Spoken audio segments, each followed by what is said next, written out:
Hello students, आज हम start कर रहे हैं चैप्टर 6 ट्रायंगल्स। सबसे पहले ट्रायंगल में हमारे पास आ रहा है सिमिलर फिगर्स।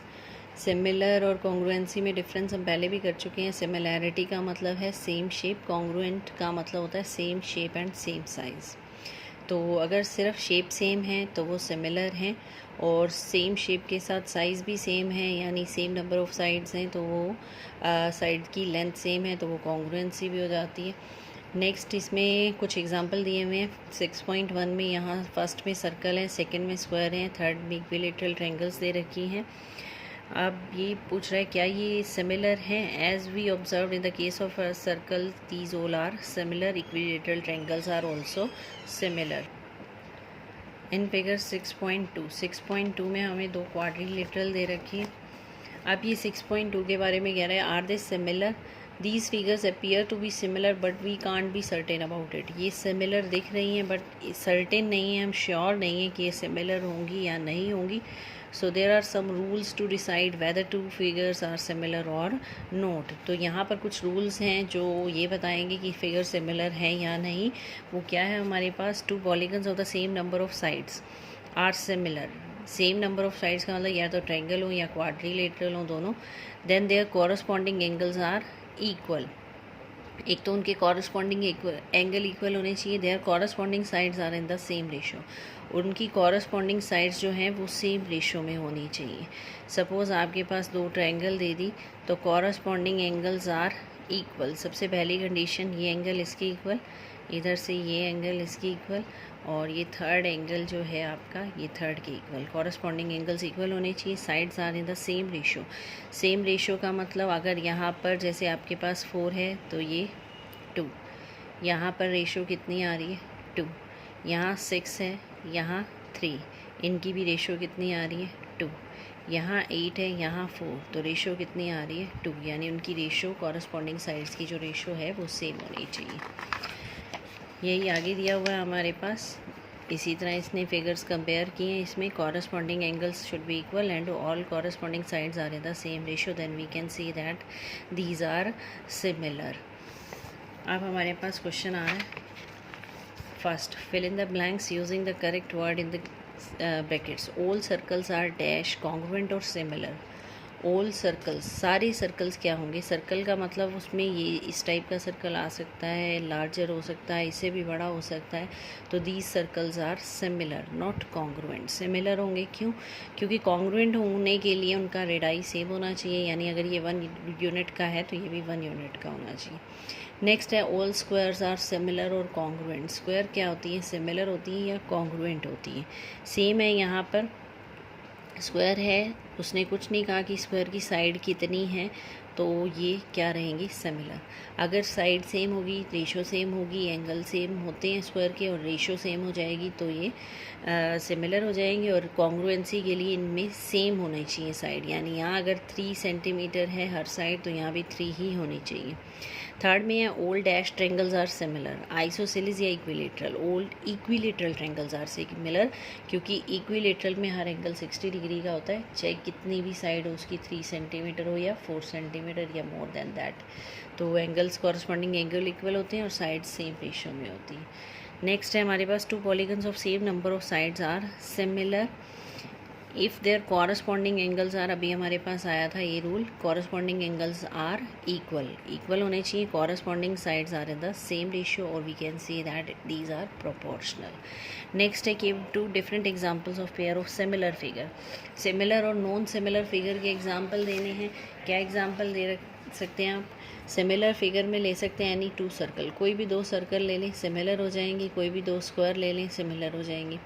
नॉन सिमिलर में क्या ले सकते हैं, एक आइसोसेलेस ट्रायंगल ले लिया और एक इक्विलेटरल ट्रायंगल ले ली, ये सिमिलर नहीं होंगे।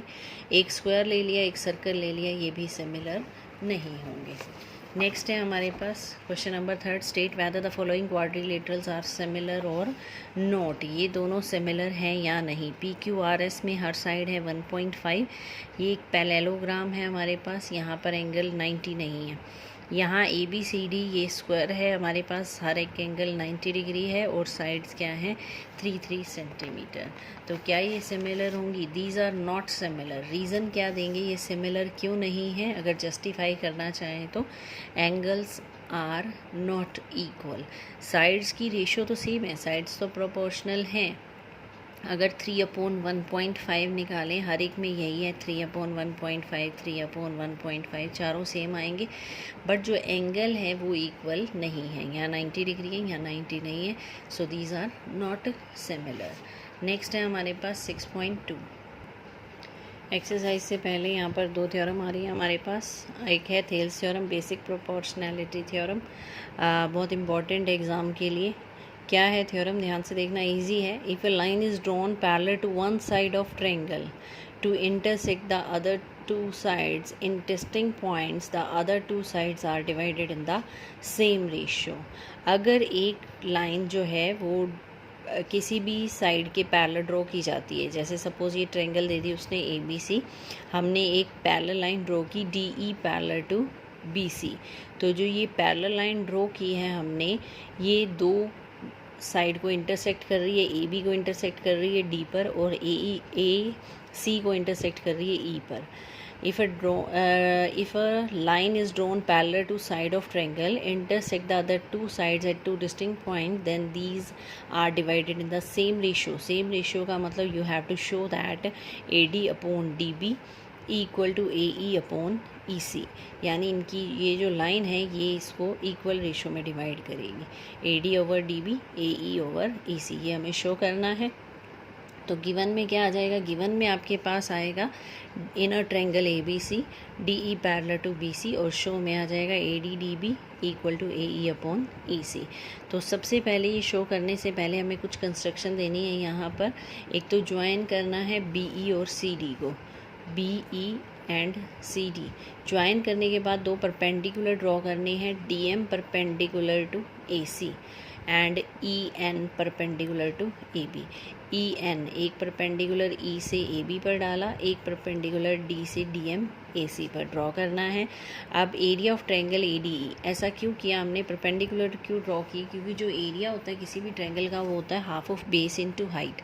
तो हाइट चाहिए, हाइट के लिए हाइट का मतलब परपेंडिकुलर डिस्टेंस, तो इसलिए परपेंडिकुलर ड्रॉ किए। Area of triangle ADE half of base into height. Base क्या हो गया AD, हाइट क्या हो गई EN, तो AD इंटू EN। अब ये आ गया आपका area of triangle ADE। Area of triangle BDE, ये ट्रायंगल, इसका एरिया क्या हो जाएगा, बेस है BD और परपेंडिकुलर क्या है EN। अब आपको ये लग रहा होगा कि इस ट्रायंगल में तो EN है ही नहीं, ये तो बाहर आउटर पर जा रहा है। तो ये ध्यान रखना है, कोई भी जो ऑब्ट्यूज एंगल ट्रायंगल होती है, ऑब्ट्यूज एंगल ट्रायंगल में हमारे पास क्या होता है, जो आप परपेंडिकुलर ड्रॉ करते हैं वो हमेशा आउटर पर जाता है। कोई भी ऑब्ट्यूज एंगल ट्रायंगल है जिसमें एंगल ये ऑब्ट्यूज एंगल है, तो इसमें अगर परपेंडिकुलर यहाँ इस वर्टेक्स से ड्रॉ करना चाहें तो इस ट्रायंगल के अंदर कभी नहीं आएगा, तो वो ट्रायंगल के बाहर जाएगा। तो ये परपेंडिकुलर यहाँ पर आएगा। परपेंडिकुलर का मतलब हाइट तो ये इतनी ही दे रहा है, ट्रायंगल की हाइट दे रहा है फ्रॉम द बेस। तो ये ज़रूरी नहीं है कि परपेंडिकुलर अंदर ही होना चाहिए, ऑब्ट्यूज का बाहर होता है। तो ये हो गया BD, और BD पर परपेंडिकुलर क्या है EN, तो half of BD into EN। इसी तरह ADE का एरिया निकालेंगे हम। ADE में एक और परपेंडिकुलर है DM, किस पर है AE पर, तो half of base AE perpendicular DM, half of AE into DM। इसी तरह DEC का निकालेंगे। DEC में बेस क्या हो जाएगा EC, और EC पर परपेंडिकुलर प्रोड्यूस करें EC को, तो परपेंडिकुलर क्या है DM, तो half of DM into EC, half of DM into EC। अब आपको सिंपल क्या करना है, ADE और BDE का एरिया जो है डिवाइड करना है। हाफ से हाफ कैंसिल हो जाएगा, EN से EN कैंसिल हो जाएगा, क्या आ जाएगा AD ओवर DB। इसी तरह ADE और DEC को आपने डिवाइड किया, यहाँ से आपका DM cancel, half cancel, AE over EC। आपको इन दोनों को इक्वल शो करना है, तो हम इनकी लेफ़्ट साइड इक्वल शो करेंगे। लेफ़्ट साइड में न्यूमरेटर तो इक्वल है, डिनोमिनेटर क्या है BDE और ये क्या है DEC। Now BDE and DEC are two triangles on the same base and lies between same parallel. ये हमने 9th में किया था। If two triangles have the same base and lies between same parallels then the areas are equal. तो area of B D E equal to area of D E C हो जाएगा। ये equal होते ही दोनों की लेफ़्ट साइड इक्वल हो जाएगी और लेफ़्ट साइड इक्वल होते ही राइट साइड क्या हो जाएगी, equal. From 1, 2 and 3 A D over D B equal to A E over E C. एक बार फिर देख लो, इंपॉर्टेंट थ्योरम है। सिंपल एक ट्रायंगल लेनी है, D E parallel to B C है, शो करना है A D over D B A E over E C. तो हमने क्या किया, एक परपेंडिकुलर डी एम ड्रॉ किया, एक परपेंडिकुलर ई एन। अब ए डी ई का एरिया दो तरह से लेना है, एक half of A D into E N, एक half of A E into D M. A D into E N, half of A E into D M. अब लेना है ट्रायंगल, इसी लाइन को प्रोड्यूस कर दें तो बी डी बन जाता है, बी डी ई। बेस है बी डी, परपेंडिकुलर है E N, B D and E N. उसके बाद नेक्स्ट आ रहा है हमारे पास डी ई सी। बेस है ई सी, ई सी पर परपेंडिकुलर क्या है, डी एम, ई सी और डी एम। अब सिंपली आपने ए डी ई और बी डी ई को डिवाइड किया, यहाँ से ई एन और half cancel, A D over D B आ गया, इनको डिवाइड करेंगे तो ए ई ओवर ई सी आ जाएगा। अब ये डिनोमिनेटर में बी डी ई और डी ई सी हैं, have same base. Same base क्या है, D E, D E B और D E C same base and lies between same parallel, so areas are equal. Left side equal, so rights are also equal. तो ये थी theorem 6.1। अब आ रहा है इसका converse, converse of Thales theorem. इसमें reverse, converse का मतलब होता है उल्टा। जो आपको प्रूव करना था वो तो गिवन है, और जो गिवन था वहाँ पर वो प्रूव करना है। थ्योरम क्या है, if A line divides any two sides of triangle in the same ratio, same ratio में डिवाइड कर रहा है, ये आपको गिवन है। तो गिवन में आ जाएगा A D over D B equal to A E over E C, ये गिवन है आपको। Then line is parallel to third side, means you have to show that D E parallel to B C. ये आपको show करना है D E parallel to B C. अब हम assume कर लेते हैं कन्वर्स, इसको कॉन्ट्राडिक्शन से करते हैं। कॉन्ट्राडिक्शन में क्या करते हैं, जो प्रूव करना उसका रिवर्स मान लेते हैं। Assume that D E is not parallel to B C. हमने माना कि डी ई पैरेलल नहीं है, एक और लाइन ले ली D E dash, draw D E dash parallel to B C. D E parallel नहीं है तो कोई लाइन तो पैरेलल होगी, तो हमने एक ड्रॉ की D E dash parallel to B C. अब D E dash parallel to B C है तो by Thales theorem, Thales theorem क्या कहती है, अगर लाइंस पैरेलल हैं तो रेशो सेम होंगी। By using Thales theorem A D over D B क्या हो जाएगा, A E dash over E dash C. तो ये बाय यूजिंग थेल्स थ्योरम है। और ये क्या है आपका A D over D B equal to A E over E C. ये आपको गिवन है कि A D over D B equal है ए ई ओवर ई सी को। तो ये इसकी जगह ये पुट कर दिया, यहाँ पर क्या आ गया, A E over E C, A E dash over E dash C, A E over E C, A E dash over E dash C. इसका मतलब क्या है, adding 1 to both sides above you can see that E and E dash must coincide.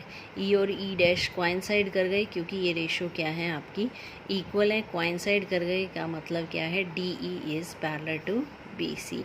This implies D E parallel to B C. एक बार दोबारा देखें, show करना है आपको D E parallel to B C. Converse reverse contradiction हम मान लेते हैं कि D E is not parallel to B C, D E dash parallel to B C. तो डी ई डैश पैरेलल है तो A D over D B A E dash over E dash C हो जाएगा, जबकि A D over D B किसके equal है, A E over E सी के। तो इसकी जगह रख दिया ए ई ओवर ई सी। ये दोनों आपस में इक्वल हैं, that means E and E dash are same points. E and E dash must coincide. ये दोनों बिल्कुल सेम पॉइंट है, सेम पॉइंट हैं। तो इसका मतलब जो हम लेकर चले थे D E dash parallel to B C, इसका मतलब D E is parallel to B C क्योंकि ये सेम पॉइंट है। Hence proved. तो ये थी थेल्स थ्योरम और उसका कन्वर्स। फिर स्टार्ट करेंगे एक्सरसाइज 6.2। Thank you.